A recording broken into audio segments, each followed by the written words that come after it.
Welcome back to our channel. Thank you for tuning in and thank you for supporting us.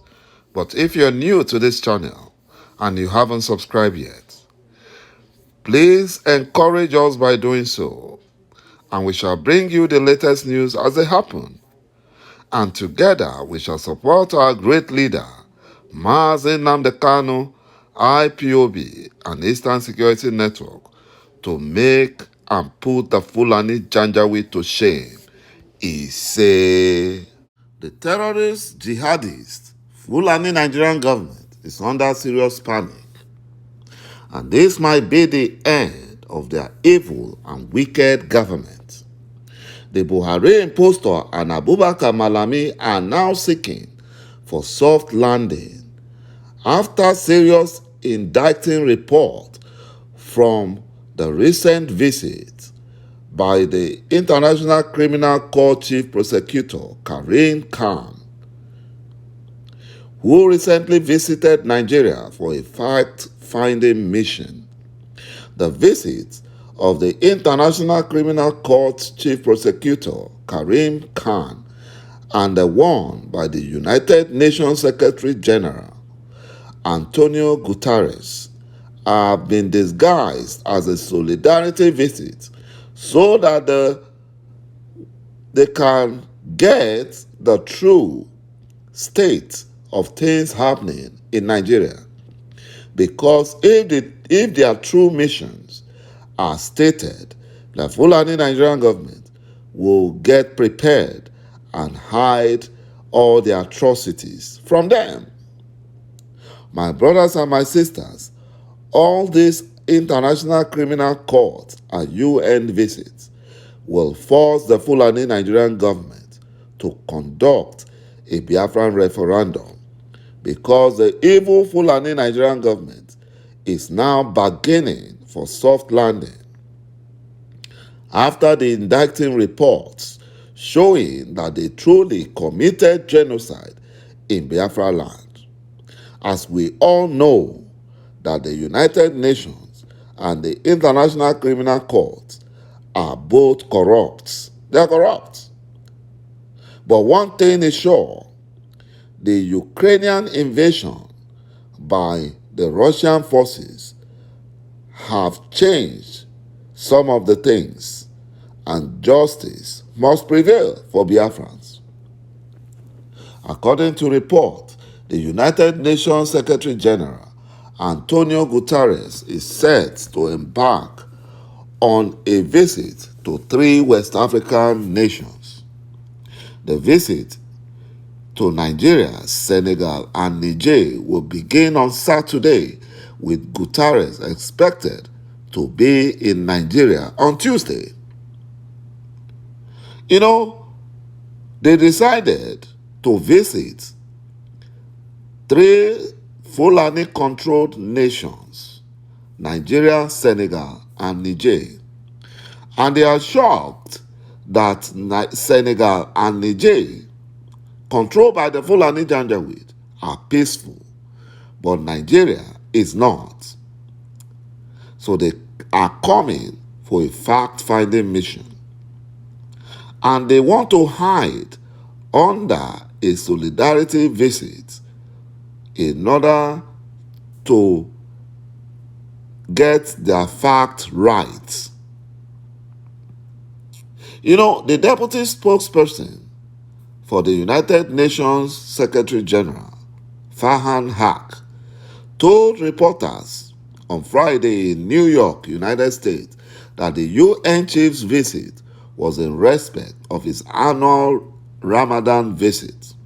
Guterres began the courtesy call when he was High Commissioner for Refugees, but was interrupted by COVID-19 pandemic.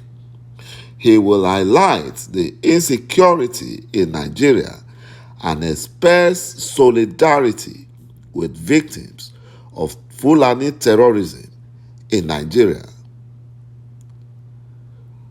Guterres will have meetings with senior government officials as well as civil society representatives, including women, youth groups, and religious leaders, and this is what the Buhari government does not want.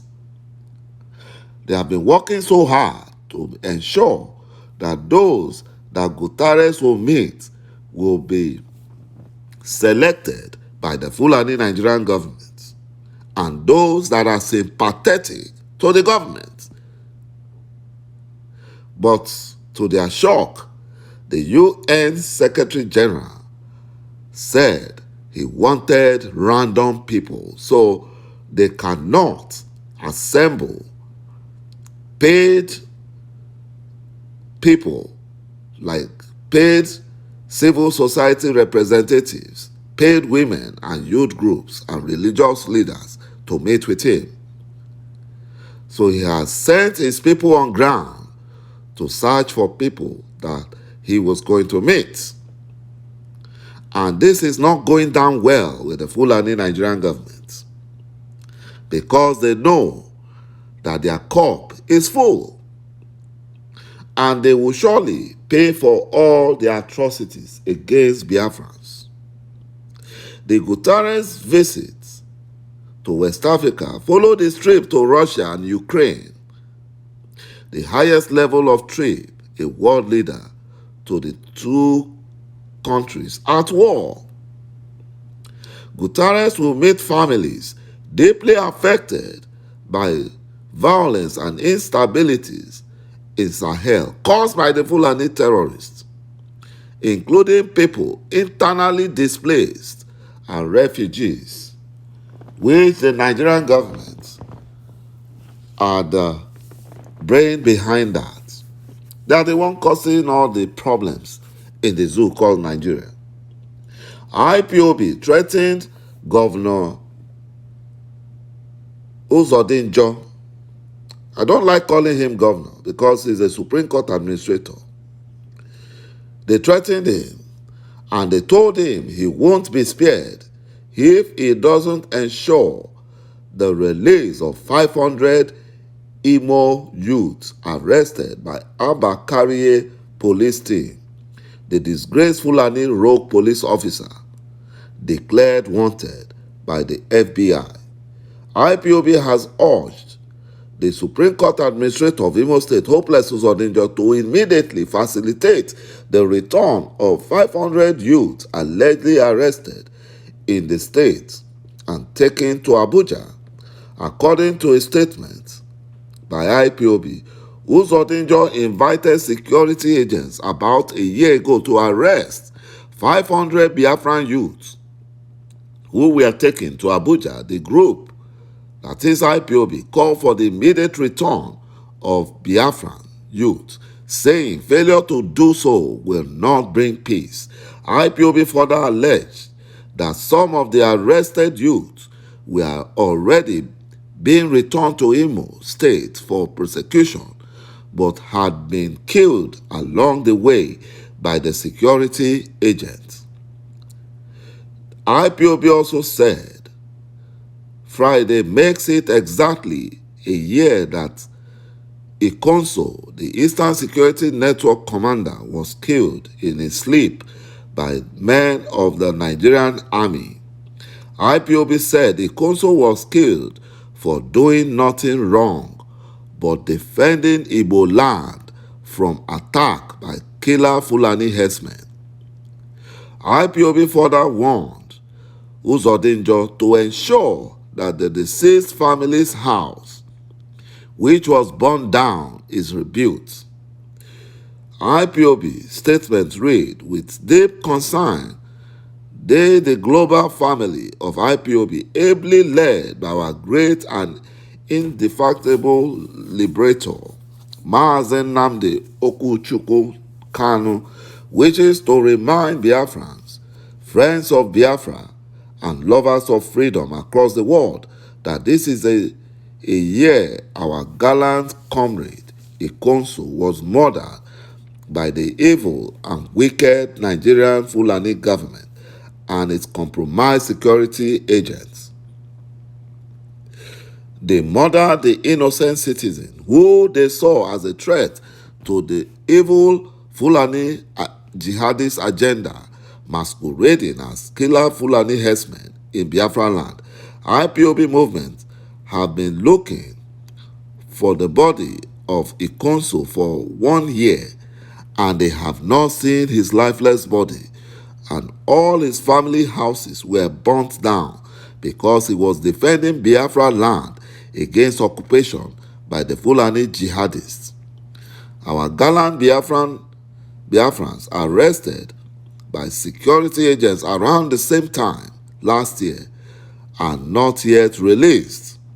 IPOB gathered that through intelligence that those Biafran youths were actually being brought back from Abuja to Imo State, but unfortunately the Nigerian security agents who were escorting them executed them along Abaji and Lokoja in Kogi State. Hopeless Uzodinjo should be held responsible. If anything untoward happened to our comrades, he should not expect to conduct his daughter's traditional wedding in Abuja, while Igbo youths he aided in the abduction were executed by Fulani security agents. The spirits of those youths won't allow him to go on a celebration spree after making innocent families childless. This is what Uzodinjo has done to Biafran youth. What of those Uzodinjo handed to Abakari, the Fulani rogue police officer? What of those in Tiger Detention Facility in Imo State and many other innocent Biafrans suspected to be IPOB members he transferred to Abuja and Kaduna to detention centers in the northern part of Nigeria?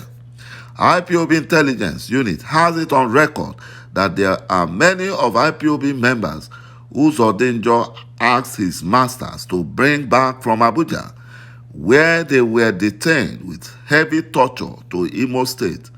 But Abakari's team reluctantly agreed to return them. But on the way to Imo State, Hopeless Uzodinjo forced them to be executed, saying that he does not want them alive to Imo State. They were all killed along the expressway from Abuja to Lokoja. More than 70 of them were executed between Abuja and Lokoja Expressway in Kogi State. Thank you, my brothers and my sisters, for watching this video, and bye-bye for now.